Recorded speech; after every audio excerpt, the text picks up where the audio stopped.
Isang simpleng paraan ng pagluluto ng ating itlog. Gagawa tayo ng torta.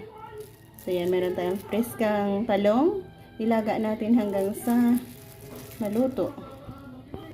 Pagkatapos nating nalaga, yan, buksan natin para easy fry. Meron tayong itlog. 3 piraso, lagyan natin ng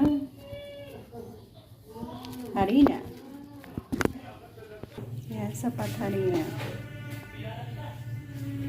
Yan, haluin lang ito hanggang sa mag-well combine.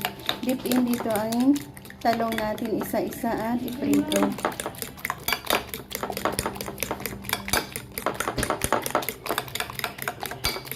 Yan, easy dipping process lang yan. Pagtapos ma-combine, dip in dyan ng talong isa-isa. At prituhin. Sa mahinang apoy, meron na tayo dyang mantika na nilagay.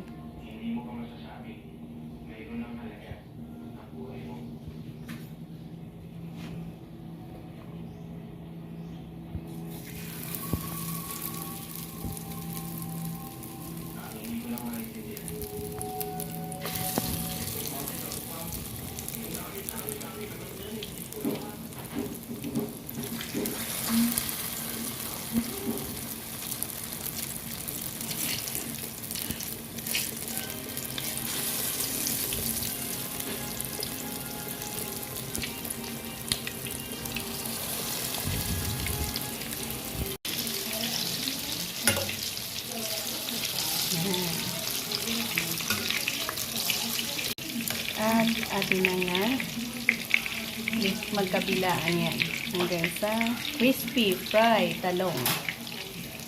Isa sa masarap na recipe gamit ang ating talong. Wow, crispy side by side. Ito na ang ating masarap na talong recipe. Thank you for joining. Diba ito sa mga masarap at sustansyang talong. Tapos ang first batch. And continue tayo sa second batch. So yan ang pinaka-easy process ng ating pagluluto.